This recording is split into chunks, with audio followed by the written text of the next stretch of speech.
Hey, what's up everybody? It is Kellen here from Start Your Systems and welcome back to MXGP 3, where today we're going to be playing Matterley Basin in the game and talking about the 2019 MXGP of Great Britain that just happened over the past weekend. Basically what I do in these videos are try to play the track in a video game that has it that they just raced in the GP series, and kind of do like a little bit of recap, kind of bench racing discussion about the race and such, and then you guys can offer your opinions and such in the comment section below, and I'll try to rebuttal as best as I can, and we'll go back and forth. And just bench racing, man, I love it. Bench racing is one of my favorite things to do when it comes to talking about motocross and supercross. And as a GP fan myself, I've decided this year that talking about the GP series is going to be a really fun thing to do, so that's what we're doing, and we're going to talk about 2019 MXGP of Great Britain today. Chose to ride as Tommy Searle, the hometown, or the home race hero, I guess. Obviously he's British, and believe, let's see, actually I can take a look. He ended up 12th in the results for Boss Kawasaki. He's not on DRT Kawasaki like he is in MXGP 3, but just figured I'd ride as one of the Brits today just for some fun, and that's what we're doing. So yeah, MXGP of Great Britain. Let's talk about the 450 guys first, the MXGP class. And another victory by Antonio Cairoli. I mean, what else is new with that guy? He is just lights out in the GP series, it seems. Always seems to find ways to win races, and has done so again, and did so really kind of smart riding, in my opinion, by Antonio this weekend. He wasn't the fastest guy all weekend. He kind of took what was given to him and wasn't willing to push the pace. I think he kind of knows championship-wise he's going to be better at more tracks than, you know, not, essentially. And with Hurlings having recently announced that he's not coming to the USA and coming back to the GPs, for example, but not until like several rounds in, yeah, I think this sets up Tony really well to potentially take this championship to, you know, his own, like really just no competition, because by the time Jeffrey comes back, he's going to be so far down in the championship. It's going to be really tough for him to catch, you know, especially Cairoli, but maybe even Geyser if Geyser keeps riding like he does. But yeah, Geyser was really the fastest guy all weekend, in my opinion, at least from what I was able to see. Qualifying on Saturday, he looked great. He got a terrible start and was kind of lucked into getting first gate pick by taking the qualifying race win, in my opinion. Again, you know, luck is to each their own, but Cairoli did crash late in the race, so it's not like Geyser just, you know, stole the race win from him. But yeah, he looked so much faster than I kind of expected him to at this race. Like, he just was well more in control, especially on Saturday, than Geyser normally is. And, you know, despite the bad start, like, didn't try to push the pace. God, what the heck was that? Didn't try to push the pace too much. And, you know, it seemed like it was pretty well content to settle for second, and then Tony crashed late in the race and tried to pass him back, but crashed again. But once the races started on Sunday, it was pretty clear to me Geyser was just going to be better, speed-wise. Like, maybe his fitness wasn't going to be as well as Tony, but, you know, he started right behind Antonio in the first race and pretty quickly got the lead, and honestly was kind of checking out. Like, Antonio didn't have much for him in that first race, until Geyser did what he always does, and that's find a way to wad up. And boy, that was a big one for Tim. I'm surprised he didn't get hurt. Like, he hit the ground, in my opinion, harder than Roman Febvre did in Argentina, and he just is, I guess, made of rubber. He just bounced right off the ground, right back up, and just on his merry way he went. It was pretty incredible to see. The bike was destroyed. Like, the handlebars were bent, the front plate was flapping around in his lap. And he got up and started catching Paulin, and Paulin started catching Cairoli. So by the end of the race, you know, despite Cairoli winning, Geyser was only like 4 seconds down from Cairoli and like 2 seconds down from Paulin. So, I mean, that's pretty incredible stuff. Like, that, like, after a gigantic crash, and I beg you guys to look it up and see it, because it is, ooh, what a doozy. To get up and still just like ride the way he was riding was pretty gnarly to me. And I felt that with his speed, it wouldn't be too hard for him to win the second moto, which he did. So he goes 3-1.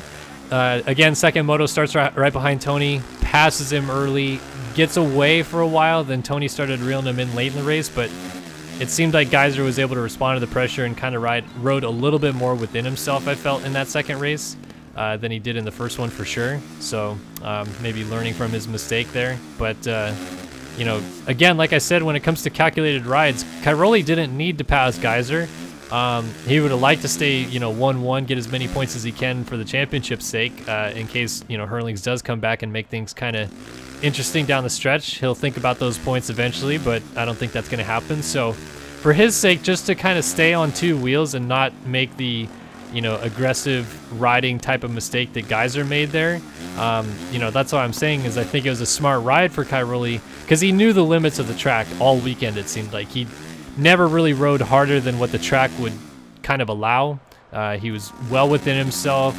Even when he won the first moto, he didn't try to pull away to some gigantic lead, even though it kind of seemed like he definitely had the speed on Paulin to do so, but kind of just monitored the gap and didn't, you know, fret if Paulin stayed close enough to, you know, close it down a little bit at the end, but still Cairoli was backing it off towards the end there as well. So that's, you know, I just think it was a smart ride for Tony, but I mean, that's just, you know, the veteran in him. He's 34 years old, his 87th GP win this weekend at Matterley. He just knows how to do it, man. He's just so good with that stuff. And, you know, another GP win, extends his points lead. What more can you say about the old 9-time champ? Mentioned how Paulin finished second in that first race, finished third in the second race. That's a great ride for Paulin, in my opinion. You know, new back on the Yamaha. He's jumped from bike to bike to bike to bike to bike the last 5-6 years, really. And to settle into the new Wilvo team so fast and then beat all the factory Yamahas, you know, handily, essentially. And, you know, he keeps saying that he wants back on our factory team, believes he deserves to be on a factory team. I mean, that, to me, proves it. I knew it from the beginning that he should be on a factory team, but like that, you know, he's now on the podium in just the second race of the year and goes 2-3. Like that's the Gauthier Paulin that we kind of all know. Unfortunately, he tends to have, you know, waves a little bit where some weekends he's great, some weekends he's like 7th, and it's kind of strange. You know, not that that's massively different, but you kind of expect now that he has a podium, he's going to stay in this kind of situation. I don't know if that's going to be the case when we go to Valkenswaard next week. So, you know, maybe he does, maybe he doesn't. But for his sake, ending up on the podium, I think that's exactly where he wants to be. Probably wants to win a couple GPs this year, and I think at this point, I wouldn't put it past him that he can. He looked great. He was, you know, closing on Tony late in the race there in the first one, and seemed to have at least plenty of speed to stick with somewhat of that lead group in the beginning of the second race, despite Tim and Tony pulling away so far by the end of it. You know, just good solid ride for Paulin. Desal goes 4th, about where I expected him to be at this point in the series. I think he's slowly getting his season underway. He's never been one to come out of the gate strong, I feel like, is Clement. And I'm sure late in the year we'll see him click off a GP win or two at some point, or maybe at least a moto win. That's kind of where he, you know, is a strong point, is he'll get a win or two in the midst and be within championship hunt, but just never actually put the, you know, whole thing together. It's kind of always been his mantra. So 4th for him, I thought, again, just solid ride, just about where I put him. At some point, I feel like we have to start maybe wondering if anything is going to happen in terms of rides with Jeremy Van Hoorbeek, because second week in a row, he's the second best Honda on the track, and, you know, finishes 5th, goes 3rd, and then 5th at the second round. Geyser's clearly the best Honda rider, and that's why they're paying him. But you know, I get it. Brian Bogers had a year of injury last year. He's coming off another injury from the off-season this year. But I just don't know, man. I feel like that's a spot where Van Hoorbeek should be, is on factory Honda next to Timmy, and not Bogers. Like, no offense to Bogers, like, he's a great rider, really good rider. But this is the pinnacle of the sport, and you need the pinnacle of the riders on the pinnacle of the equipment. And I feel like Van Hoorbeek is still at that peak. So again, that's just my opinion. I mean, 3-5 to start the series. I think it's just going to be kind of his mantra. Like, he looks like he can run that pace all day long. He starts with those guys, he finishes with those guys. It doesn't seem like he gets tired. He had such a weird up and down off season that you'd question his fitness, because he wasn't necessarily like putting the hatch down and training the whole time because he was debating retirement since no factory team picked him up. But here he is, you know, right in the midst of kind of the championship hunt early still and putting in solid results. So can't say much more than that for the Jerry man, riding well. I think that 6th place for Arminas Jasikonis is, in my opinion, probably got to feel like a win for him. I believe he went 8th at the opener, 8th or 9th, and then obviously 6th this weekend. He rode great in the second moto, got 4th, actually kept Gautier Paulin honest most of the race, I felt like. And I kind of thought maybe at some point he was going to put the challenge on him, but, you know, Paulin was just, you know, crafty and keeping plenty of a gap between the two of them that, you know, Jasikonis didn't get right up on him, but he was still, you know, eyesight and could see him for most of the race. And, you know, that's what Jasikonis has got to do, is he's got to put this bike in the top 5 a lot. He's got to finish on the podium on occasion, and I think he's, at this point, already proved his worth in terms of a factory rider. I don't think that there's any questions about that, but I mean, color me kind of surprised. I love Arminas. He, you know, plays MX Simulator in a lot of the video games like these, so he's a really cool dude, but I don't know if I saw a 4th place finish in the second moto and a 6th place overall this early in the season. I thought after taking basically a whole year of GPs off, it would take him a little while to get the ball rolling, and it kind of hasn't. Like, he's had 2 GPs already where he's just like right in the mix, like battling with the best riders in the world and you know, excelling, really, like pulling away from a lot of those guys too. Like a 4th is, I think that's a big deal for him, because I think that sets up his season pretty nicely. He's finished on the podium before, albeit in the sand, which is, you know, where his size kind of comes into play because he's a gigantic dude. But you know, on a track like this, hard packed, dry, you know, really ruddy track like Matterley, getting a 4th, I think, is a pretty strong result for him. That is obviously just my opinion, but it's kind of how I feel about Mr. Arminas Jasikonis. Yeah, and then behind that, I mean, I don't know, just kind of going down the list, you know, Seawer ends up in 7th behind Jasikonis. I would say that was a big win for Glenn Koldenhoff, finishing 8th after, you know, stress fractures in his vertebra and you know, a broken wrist basically 3 months ago, to have almost no off season in terms of prep, and, you know, this early in the season already be challenging late in races. His fitness looked great. Second moto, he was one of the strongest guys on the track at the 30-minute mark. Charged to the field, got 8th the second moto, gets 8th overall.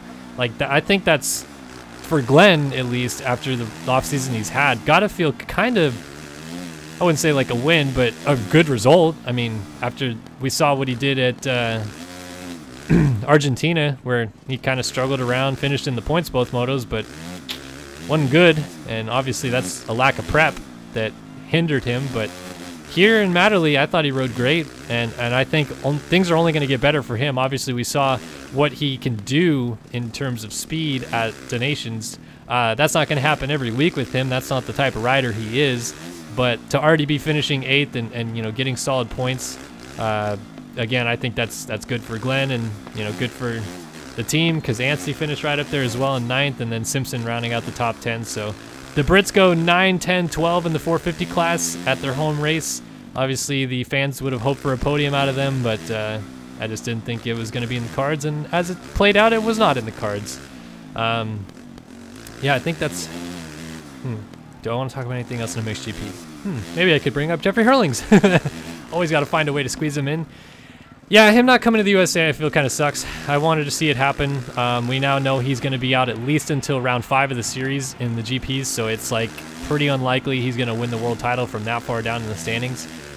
Maybe it happens. I find it unlikely, but at the very least, I felt him trying to go over to the USA and challenge for an American title would have been just so awesome to see. We're not going to get a chance to see it now, but, you know, one could have only hoped. And, you know, I get what KTM says about European sponsors and needing to fulfill obligations in Europe, but I just felt that, you know, they could have paid out of those contracts and had a really good chance at winning, you know, in the USA with Hurlings.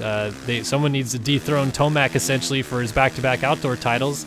And yes, things look really good with Webb and Marvin at the moment, but, you know, nothing is guaranteed in motocross or supercross. And, you know, maybe Marvin and Webb in battling for this title late into the series, and Tomac not being right behind them per se, or I guess right behind Marvin, but not right behind Webb. maybe Tomac comes in a little bit more prepared into the outdoors. Would have been nice to have someone that's an outdoor specialist for KTM on the track. And, you know, personally speaking, I just wanted to see Hurlings on the U.S. soil and all 12 rounds and see what he can do. We know he's talented. We know he can win on the U.S. soil. But, you know, show us for 12 rounds, man. That's what I would have liked to see. So that's MXGP. Let's talk a little MX2 before I wrap up this video. Thomas Kjær Olsen. Wow. I mean, good stuff for TKO. You know, with Prado going out after TKO goes 2-2 at Argentina, you'd imagine that he'd pick up right from there and go 1-1. And to follow it up and just do that and just have just really a pretty flawless weekend for TKO. And, you know, you didn't hole shot both motos or anything, but rode smart, got away, won both motos. I mean, not much more you can ask for, I feel like, out of him. And now gets the red plate in the points lead, and he's in a pretty good position. Timetable for Prado's return, they believe he will be back this week. Whether or not that happens or not sure, but, you know, it was just kind of a small nagging injury from a crash. Nothing, you know, wild per se, where it's going to keep him out for months, but obviously couldn't race this weekend, so if he comes back next weekend, he will be hurting and maybe not having the opportunity to win both motos again next weekend. So the door is wide open opportunity-wise for a lot of these guys right now, and the only guy that seems to really fully be taking advantage of it is TKO. So, you know, Olsen just rode great all weekend. Nothing really to fault for him. Okay, I said in my last video, I didn't mention Henry Jacobi in the preview. I don't know why. He slipped my mind. I should have at least talked about him a little bit.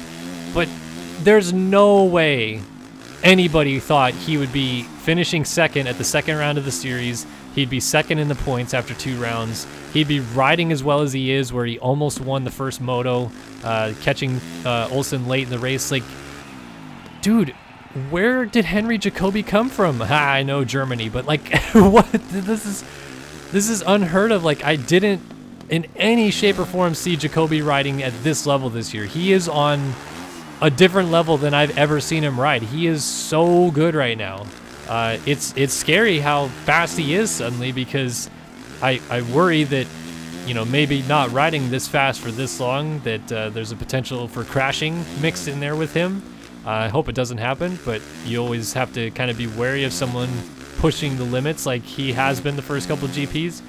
But dude, he is riding so good. Like, I thought he was going to win that first moto, to be honest with you. When he was closing up on Olsen late in the race and putting the pressure on, I was like, oh, he's going to find a way. Like, he's riding a gear higher, just everywhere, just so smooth. I'm really impressed with him. I mean, maybe that's me digging in my heels a little bit too deep and saying that Jacobi is going to be here for good, but dude, he has been strong through 2 GPs. Like, this is not a fluke from Argentina. This is backing it up with authority here, in my opinion, that he is here to play. And dude, I'm impressed, honestly, with Jacobi. And I'm impressed with Tom Vial, who also ended up on the box here, going 4-3, ends up 3rd overall. Look, I talked about it in my preview video with Vial, that he's kind of an unknown. You know, didn't really have much success in the EMX 250 class.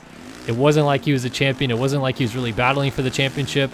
And 2nd ever GP ends up on the podium. Like, Red Bull KTM is definitely helping out there, in my opinion. You know, he's getting kind of the RB KTM boost, if you will, by being on that team. But man, like, he's impressed me with his riding ability through 2 rounds. Like, he's just ridden so dang well. Like, I don't have anything bad to say about him. He's getting hole shots. Yes, he isn't been able to hang on to the lead or anything like that, and has faded late in the race, I guess. But like, dude, 2nd GP ever, end up on the box. Like, yeah, I guess Mitch Evans kind of looks a little jaded because his first GP ever he ends up on the box, but still, dude, Vial, oh boy, he's looking pretty good. And for his age and being on that team, and if Prado wins the title this year, they're going to need him to step up. Like, he's already in a pretty good spot, in my opinion, to, you know, kind of take on that role. Behind that, Vlanderen goes 2nd in the 2nd moto. Bad first moto, I believe he was 9th. Just could never get the ball rolling, kind of stuck in traffic, it seemed like. And then I think he fell once, if my mind serves me right. But yeah, second moto was more of kind of what I think everybody's expecting out of Calvin Villandrin this year, to not necessarily get bad starts and ride through the field, but start up front and stick with those guys, and that's exactly what he did in the second moto. I think he's going to win one of these GPs before the season is over, no question. He's probably going to win a couple GPs, but he needs starts, man, especially with so far TKO and Vial both starting at the sharp end of the field. Like, he's technically speaking having to go through two of the guys he would have to beat. You know, obviously he has to beat Prado, but you know, those guys starting ahead of him each week doesn't help his case at all. So he's got to work on the starts, I feel like, a little bit. Once he gets those figured out, I think speed-wise he's just right there. Just like I said, got to start with those guys to finish with them. Ben Watson, highest finishing British rider of the weekend as a whole. Excuse me. Ends up 5th overall. Solid ride for Watson. I'm kind of waiting, though, a little bit on Ben. You know, we saw great rides at the end of the year last year. He obviously finished, I believe, 2nd overall at Donations in the MX2 class, 2nd or 3rd, so he was right in the mix. He, on his good days, is like Prado level.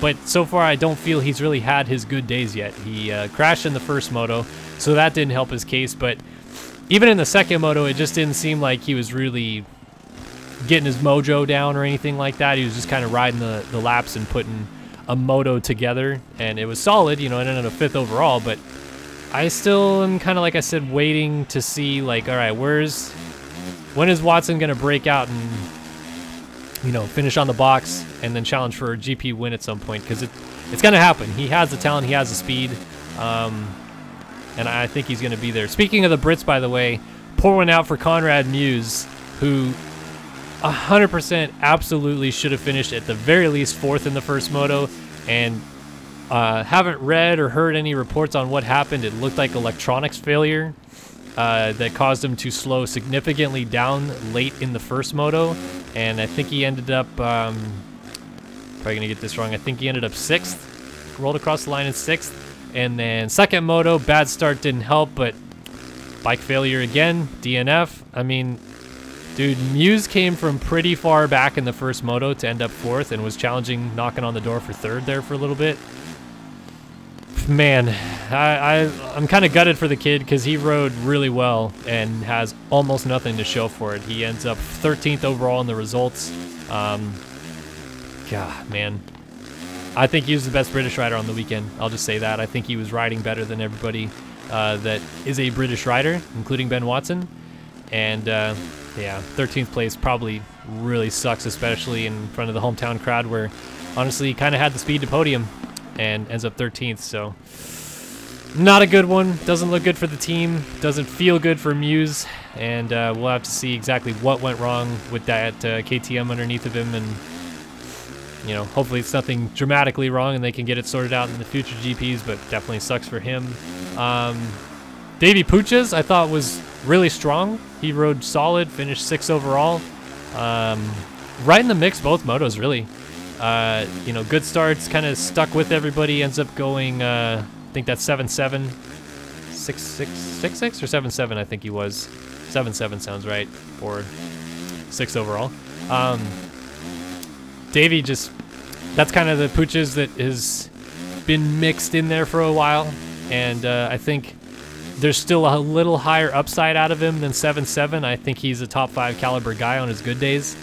But man, he was right there. He was knocking on the door of top 5 both motos. So, you know, improved Puches, improved Chervelin, who finished right behind him there in 7th. Not much to say about McKaylee, but he rode well. Dylan Walsh actually kind of, I feel like, made the second moto a little bit more interesting because he was a little bit holding up the train there for a minute. Rode really well, but I think a lot of those guys, like, once they got around him, were like, oof, if we could have gotten around him earlier, we'd have been out of there. But, you know, Walsh still rode well, ends up 8th. Iago Geertz had a crash, or 3 crashes for that matter, and ends up 9th. So I guess to leave healthy after 3 crashes, I guess he'll take that.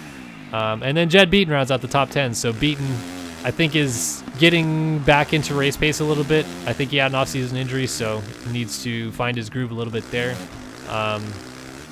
Yeah, just didn't really find it kind of all day long. Another kind of bummer deal for Mitch Evans, who scored no points in the first moto. Again, like Muse, no idea what went wrong. So after a podium on debut, to have the bike issue in that first moto, and then I believe he ended up 8th in the second moto.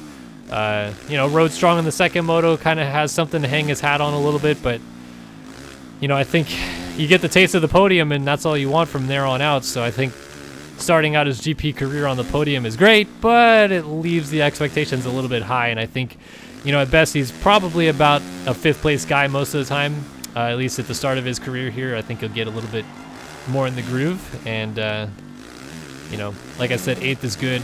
Bike issue the first moto doesn't help, but that's what happens. Yeah, it's pretty much it though, I feel like, for MX2. Don't think I have much more to offer. Anything else I could say? I don't remember anything specific that was weird or happened or anything like that.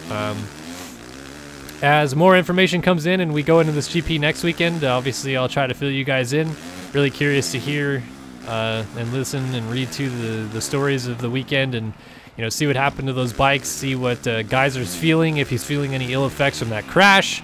How's Paul Lenn's confidence after finishing on the box? A lot of different things like that. And overall, I thought it was a great day at Matterley Basin. Like, just a good sunny British day in March, because so many of those happen. But it's cool to see a dry British GP, that was for sure.